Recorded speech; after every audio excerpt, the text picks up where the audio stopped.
আসসালামু আলাইকুম সুপ্রিয় দর্শক, যাদের মোটামুটি বাজেট আছে ইউটিউবিং শুরু করতে যাচ্ছেন তাদের জন্য আমার এই গাইডলাইনটা।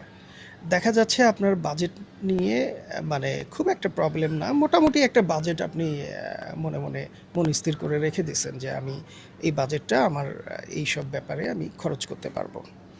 তাদের জন্য যেটা হবে যে আপনার যদি পিসি থাকে তাহলে ফাইন, আর যদি পিসি না থাকে তাহলে আপনি একটা পিসি সেটআপ নিয়ে নেন এডিট করার জন্য। কারণ আপনার কাছে যেহেতু বাজেট আছে, আপনি প্রফেশনাল সফটওয়্যারগুলো দিয়েই শুরু করেন। আস্তে আস্তে আস্তে আস্তে আপনি আপনার কন্টেন্টটাও তৈরি করবেন, এডিট করবেন, পাশাপাশি আপনার স্কিল ডেভেলপ হবে।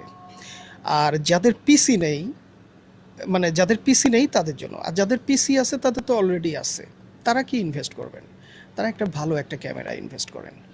এখন মিররলেস ক্যামেরার ভিতরে সনি ZV-E10টা এখন মোটামুটি একটা প্রাইসে পাওয়া যাচ্ছে, যেটা দিয়ে আপনি শুরু করতে পারেন। আর যদি আরেকটু কমে যদি আপনারা স্টার্ট করতে চান, তো সেক্ষেত্রে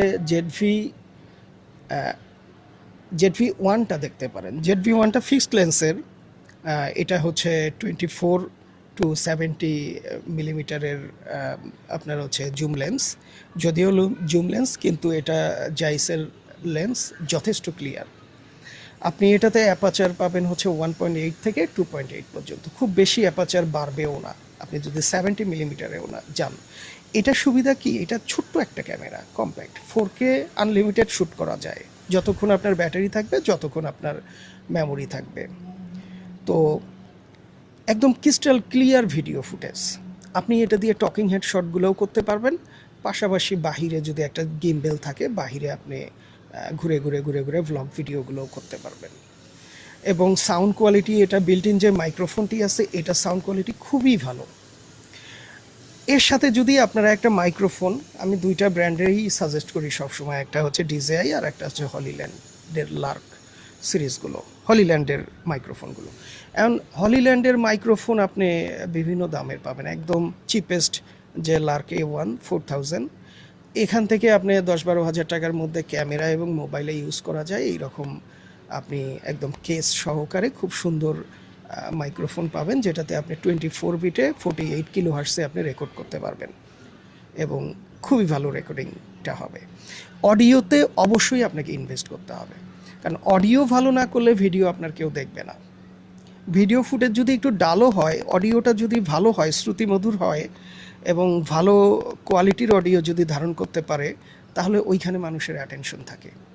ওইখানে মানুষের অনেক সময় দেখবেন যে ভাই ইম্পর্টেন্ট একটা ভিডিও দেখতেছে, মোবাইলটা দূরে রেখে শুনতেছে, এইরকম অনেক, আমিও নিজে নিজে করি। হ্যাঁ, তো সেক্ষেত্রে আমার কাছে কিন্তু ওই সময় ভিডিওটা ইম্পর্টেন্ট না, অডিওটা ইম্পর্টেন্ট। তো অডিওটা অবশ্যই আপনাকে অডিওতে ইনভেস্ট করতে হবে। অডিও যদি আপনি মনে করেন যেমন তেমন একটা ব্যবহার করবেন আর ভিডিও একদম ফাটাফাটি করবেন, হবে না ভাই। আপনাকে অডিওতে জোর দিতে হবে, ভিডিওতে অবশ্যই তারপরে সেকশনেই থাকবে ভিডিও। ভিডিও এখন যেটা 4K, অবশ্যই ক্যামেরা 4K সাপোর্টেড ক্যামেরা নেবেন।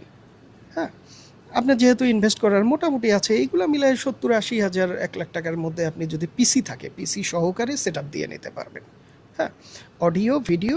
আর যদি আপনি আপনি ইনডোর শুটিং করেন তাহলে লাইটে অত বাজেট যায় না, আপনি নিজেও বানায় নিতে পারবেন। উলানজির বিভিন্ন দামের লাইট আছে। আর যদি আপনি মনে করেন গডক্সের নেবেন প্রফেশনাল, সেটা ইটস আপ টু ইউ।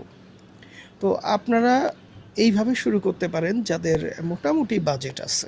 হ্যাঁ, এডিটিং মেশিন অবশ্যই লাগবে। যদি পিসি হয় বা যদি ল্যাপটপ হয়, আপনি প্রফেশনাল সফটওয়্যারগুলো ইউজ করতে পারতেছেন। শুরু থেকে যদি প্রফেশনাল সফটওয়্যারগুলো ইউজ করেন, একটা সময় যায় আপনার কোয়ালিটি হবে প্রফেশনাল মানের এবং আপনি অনেক কিছু লার্ন করতে পারবেন।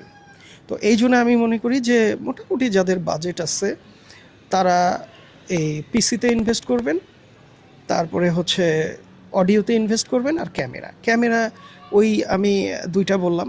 এখন এই দুটার ভিতরে যদি আপনার মনে হয় যে না, আমি গিম্বেল টিম্বেল আলাদাভাবে এগুলা দিয়ে ইউজ করতে হবে, দরকার নাই, তাহলে একটা সলিউশন আছে, আপনি DJI পকেট 3 অথবা পকেট 4 যদি কম্বো প্যাকটা নিতে পারেন, বা পকেট 3 এখন অনেকটা কম দামে পাওয়া যাচ্ছে, কম্বোটাই দেখা যাচ্ছে 55,000-এর ভিতরে একদম মাইক্রোফোন সহকারে সব অ্যাক্সেসরিজ সহকারে পকেট 3টা পাচ্ছেন। আর যদি 4-5 হাজার টাকা বেশি বাড়ায় দেন, তাহলে আপনি পকেট 4টা পাচ্ছেন। দুটার ফুটেজ যে আহামরি পার্থক্য তা না, তবে যেহেতু আপডেট ভার্সনটা বের হয়ে গেছে সেখানে কিছু তো আপডেট আছেই যেটা হয়তো বিগিনারদের কাজে লাগবে। তো এইটা একটা ভালো চয়েস হতে পারে। এখানে আরেকটা সুবিধা আছে, আমি দেখছি পকেট 3-টেও নতুন একটি যে আপডেট এসেছিল যে 40 মিলিমিটার একটা আলাদা একটা অপশন আসছে, যে আপনি ধরেন ইনডোরে শুটিং করবেন আপনার স্টুডিওতে, তখন আপনি 40 মিলিমিটারটা অন করে আপনি আপনার স্টুডিও কন্ডিশনে শ্যুট করতে পারবেন। সেক্ষেত্রে দেখা যাবে যে পিছনটা ব্লার হয়ে শ্যুট হচ্ছে। আর যেটা 4 নামছে সেটাতে মানে এগুলো বিল্ট ইন দেয়াই আছে। তো পকেট 3-তে আপনি দেখতে পারেন, পকেট 3টা একটা বেটার চুজ। এখানে 4K পকেট 3-তে 4K 120 FPS পর্যন্ত ভিডিও শ্যুট করা যায় 10 বিট কালারে, ডিলগ এম সাপোর্ট করে। আর পকেট 4-এ আরও আপডেটেড করছে 4K 240 FPS পর্যন্ত আপনি শ্যুট করতে পারবেন। আবার 10 বিট ডিলগ দিছে এখানে, মানে ফুল লকটা দিছে, যেটাতে পকেট 3-তে ছিল হাফ লক ডিলগ এম, আর হচ্ছে পকেট 4-এ দিছে ফুল ডিলগ। অর্থাৎ এখানে আপনি এই লগে যদি শ্যুট করেন আপনি বেটার ডাইনামিক রেঞ্জ পাবেন এবং কালার গ্রেডিংয়ের ফুল ফ্যাসিলিটিসটা এখানে পাবেন। আপনি আপনার মতো করে কালার গ্রেড করে নিয়ে আপনি ফুটেজটা রেন্ডার দিতে পারবেন, এই ফ্যাসিলিটিসটা আছে। তার সাথে কিছু নতুন অ্যাক্সেসরিজ অ্যাড করছে, একটা লাইট অ্যাড করছে, আরও এইটা সেটা আপনারা দেখে নেবেন, ডেডিকেটেড যে ভিডিওগুলো আছে হয়তো বা আপনারা জানেন। তো আমি মনে করি যদি আপনি হ্যান্ডহেল্ড শ্যুট করবেন ম্যাক্সিমাম টাইমে, সামটাইমস আপনি ইনডোরে শ্যুট করবেন, তাহলে পকেট 3 অথবা 4 it will be definitely better among this আদার। তো এটাই। আর পকেট 3-4-এ গেলে আপনার আলাদা করে কোনো মাইক কিনতে হচ্ছে না যদি কম্বো প্যাকটা নেন। আপনার 4-এ তো একদম লেটেস্ট মাইকটাই দিচ্ছে, একটা ট্রান্সমিটার দিচ্ছে মাইক 3টা, আর 2-এ গেলে আপনি কম্বোতে নিলে মাইক 2টা একটা ট্রান্সমিটার পাচ্ছেন, যেটা দিয়ে আপনার কাজ হয়ে যাবে আশা করি। আর ডিজের মাইক কন্ডিশন সম্পর্কে আপনারা সবাই জানেন, কোয়ালিটি সম্পর্কে জানেন এবং ডিজের সার্ভিস সম্পর্কেও জানেন। বাংলাদেশে ডিজের সার্ভিসটা ভালো, যদি একটু সময় লাগে সার্ভিসে গেলে, কিন্তু তারপরেও সার্ভিসটা পাচ্ছেন। তো আমি মনে করি যাদের বাজেট আছে তারা এইভাবে স্টার্ট করেন। আপনার ফুটেজ কোয়ালিটি, অডিও কোয়ালিটি এবং কন্টেন্টের বিষয়টি যদি ভালো থাকে, আপনি শুরু থেকেই একদম মানে ভালোভাবেই আপনার চ্যানেলটাকে রান করতে পারবেন। তো ধন্যবাদ সবাইকে, আজকে এই পর্যন্তই। অসংখ্য মানে ভালোবাসা আপনাদের জন্য, কিন্তু একটা দাবি আমার, আপনারা অনেকেই আমার চ্যানেলটা দেখেন বা আমার ভিডিওটা দেখেন, হয়তো সামনে এসে যায়, কিন্তু আপনারা সাবস্ক্রাইব করেন না। আমি আকুল আবেদন করব আপনাদেরকে, প্লিজ আমাকে সাবস্ক্রাইব করবেন। সাবস্ক্রাইব করলে আমার ভিতরে একটা স্পিড বাড়ে। আমি প্রথম যখন দেখছিলাম যে সাবস্ক্রাইবার পাচ্ছি, খুব ভালো লাগছিল, মনে হচ্ছিল যে প্রতিদিনই কন্টেন্ট বানাই। তো এখন দেখছি যে হয়তো আমার ভিডিও কোয়ালিটি তেমন ভালো হয় না, অনেকে হয়তো দেখে কিন্তু সাবস্ক্রাইব করে না। আমার ভিতরে একটা হতাশা কাজ করবে। তো আমি হতাশ হতে চাই না, আমি নিজেকে অনেক দূর নিয়ে যেতে চাই। বিশেষ করে এমন কিছু কন্টেন্ট আমি বানাতে চাই যেগুলো যেন সবার কাজে লাগে। হ্যাঁ, তো এই জন্য আপনাদের কোঅপারেশনটা আমার জন্য একান্ত কাম্য।